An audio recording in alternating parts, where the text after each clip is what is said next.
Just adjusting his little computer, tells the pace of the boat. His hands down, he's told the crew. Newcastle have absolutely gone off like maniacs, Tom. It's incredible. There's going to be so much support here. Both these clubs, massive entries every year. It's going to be really, really loud. And often in these eights, especially against a ferocious racer like Brookes, if you can get that early lead, it's so important. So it's a little murky now, almost looks like a winter's day here. I know you're watching pictures. It is the summer, it is July.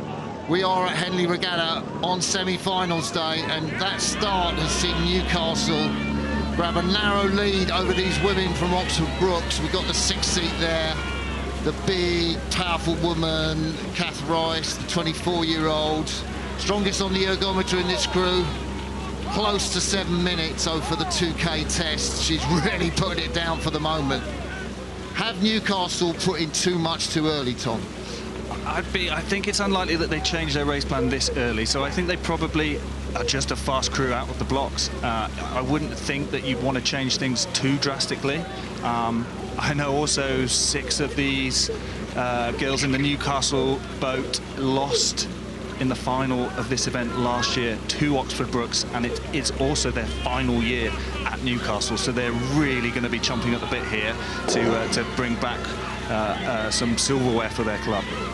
Yeah, that's a great shout, isn't it? And was talking to Hugo Sanders, the Brookes coach. He's so chuffed that he's got you know, almost all but 2 of his students coming back to Brookes next year. But Newcastle are walking. They did upset the status quo at Championship 8s at the British University Championships, where they beat Brookes. They ended Brookes' 4-year-long winning streak. They were 4 seconds ahead. They posted a 6:31. But then they had Holly Yude in the stroke seat, and because of eligibility, she rode here with Multi Boat Club's Bridge 8. I don't know how much difference that'll make that Holly's not in that 8 today. Difficult to tell. Obviously, they're not going to be thinking about it. We talk a lot in rowing about control the controllables. So with the weather, with the crew formation, some things you just can't control. So really you want to focus on what you can control, the effect you can have on the boat, and they're not going to be thinking about that right now. So the Newcastle boat closest to us, Hannah Ashley Carter, the flag is out. Is that the warning for Brookes, Tom?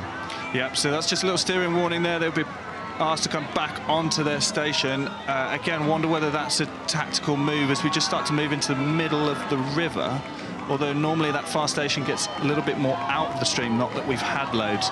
Potentially just a little bit of nerves there, maybe a missed stroke. It looks like everyone's back where they need to be, but you can see even on their stations, not a lot of room between the crews there. No, there's nothing. Perhaps Ollie Joyner, the Brookes coach, he sort of remembers what happened to the University of Washington in the final of the Grand, where they went too close to the booms last year and lost that race again against an Oxford Brookes crew. But Newcastle looks sweet. That start has really done them good. That rhythm is really nice, very strong. I mean, they train up there with Alex Lee. Of course, Angelo Savarino, the Italian, oversees the programme. I think it's pretty much based on Giuseppe Limura's programme, the Italian programme, with a lot of intense pieces that these women and the men also will do. Yeah, I'm starting to think about some of these programmes that are doing really well. Like you said, Newcastle, London, Thames. What's the common factor? And it's a coaching team that's been the same for a really long time. We talk a lot about culture in a club being the deciding factor now, and this is something that's really being looked at again in Cambridge. And I think like having that consistent team that's just delivering the same thing again and again, it takes more than a year or 2 to create a winning programme. And yeah, Alex and Angelo have been there a long time, and look, the skills showing through here. Cracking race between Newcastle and Brookes. That lead has stayed consistent, but Brookes will be really heartened by the fact that Newcastle haven't managed to go away. And the centre of that Newcastle boat, the 5-woman Tia Lenihan, the 21-year-old who learnt her out at Hollingwood Lake, where Jess Layden, the British sculler, and indeed as we speak, Brookes have moved through Newcastle. What a move that we've just got for you there. Where did that come from, Tom? That's unbelievable. You've just seen that. As the camera pans through there, they've pulled a length back on Newcastle. Whether that was a change in tactic for Oxford, maybe they knew that Newcastle were fast at the start, but it looks to me like they've said, right, we're naming third 500, we're going to go and we're going to get ourselves back in this race. Well, that intensity of Newcastle, they will have the legs to carry them all the way over the course, but it's a fantastic move by Brookes.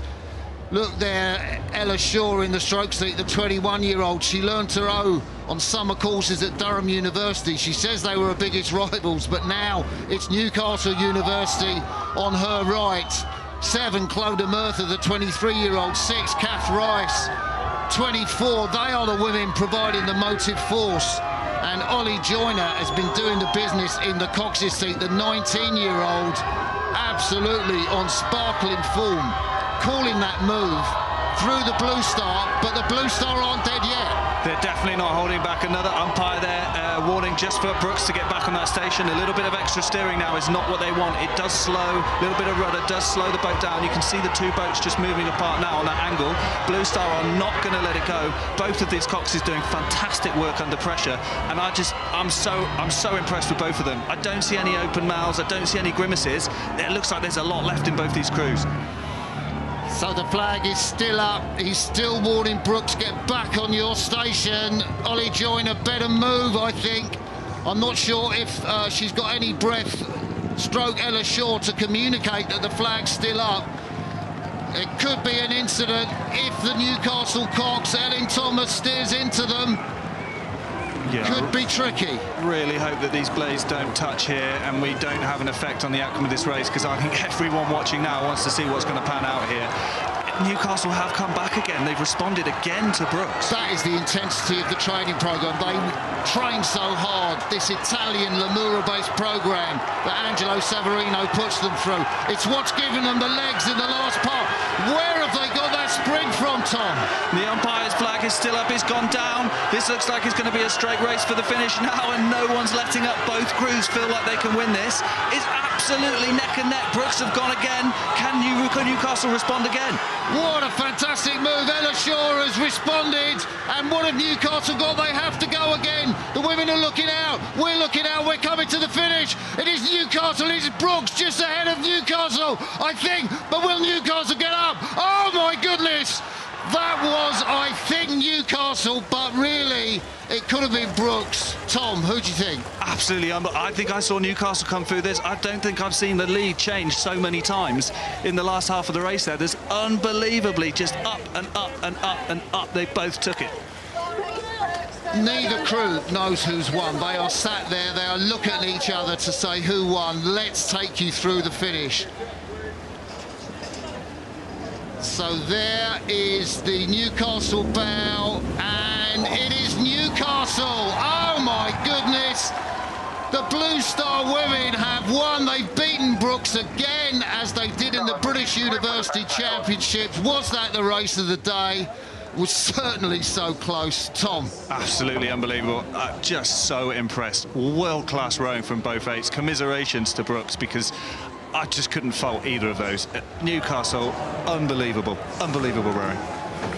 Confirmation, we're breathless here. In the island, Newcastle University A crew beat Oxford Brookes University A crew by the narrowest of margins in the islands.